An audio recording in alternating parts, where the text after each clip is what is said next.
Come with me on a fishing trip while I share a few tips on how you can catch more fish.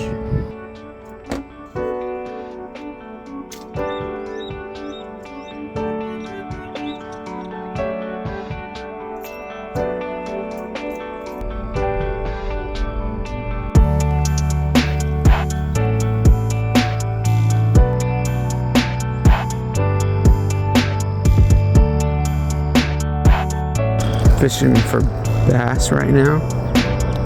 I do see some turtles out there. This is a torpedo lure, and I love this just because you can see it's a top action. You can see things at the very top.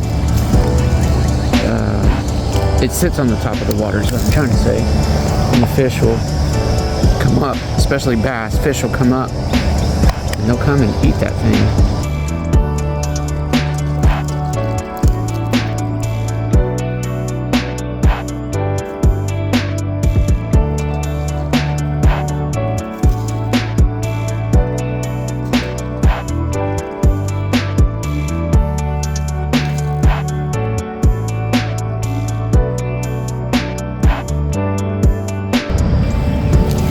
Bearded fish. Oh, they're getting bigger. One of the things that you want to do with the top water is after you cast it, sometimes you can just let it sit there for a minute.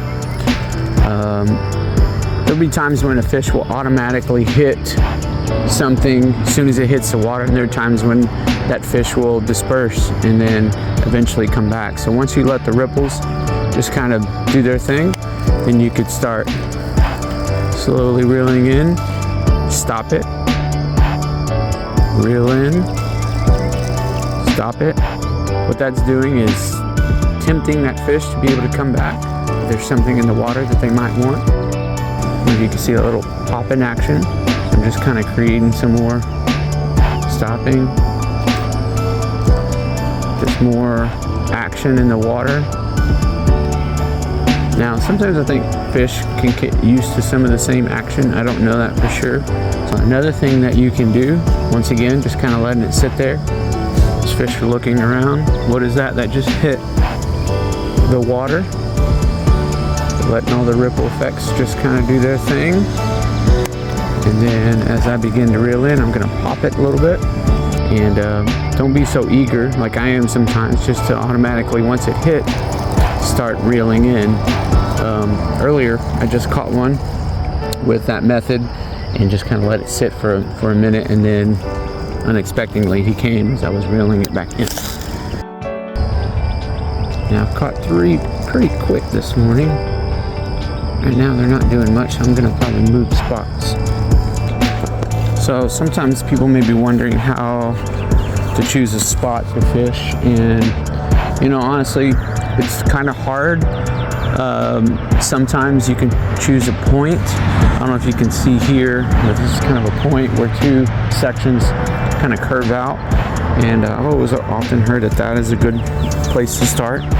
So although I didn't start this morning, I'm going to try. That seems clear here. It may not be as far out as I was thinking. Right there, right at there he is. I hope y'all can see that. Yeah, he's trying to get off. It's not a big one. Little bitty guys that are out here. But hey, a fish is a fish. How many of you know what I'm talking about? People may be wondering, how do I get the fish off? I don't want to touch the fish. Well, then wear gloves if you don't want to touch the fish. But one thing I do recommend is a pair of pliers. These are specifically some fishing pliers. This guy isn't very big. We're going to go ahead and measure him just so you can kind of see. And looks like he's right at about 12 inches. I don't know, he'd probably weigh half a pound, but that is our 4th fish of the day. What you want to do is just, and they're gone, just like that.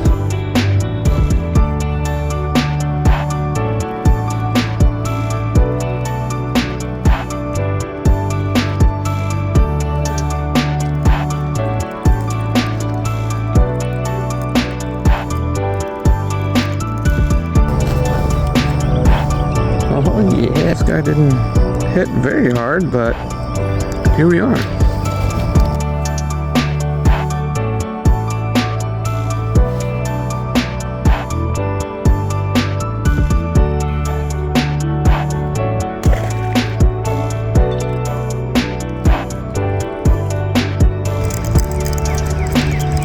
one gave up. Not even fighting, making me pull all the algae out. Thanks a lot. Reel that sucker in. Keep your rod up. There you go. Yeah, get closer and you're gonna grab the line. Grab the line. There you go, bring it in. Look at that, that's a good size. Nice job, Lay.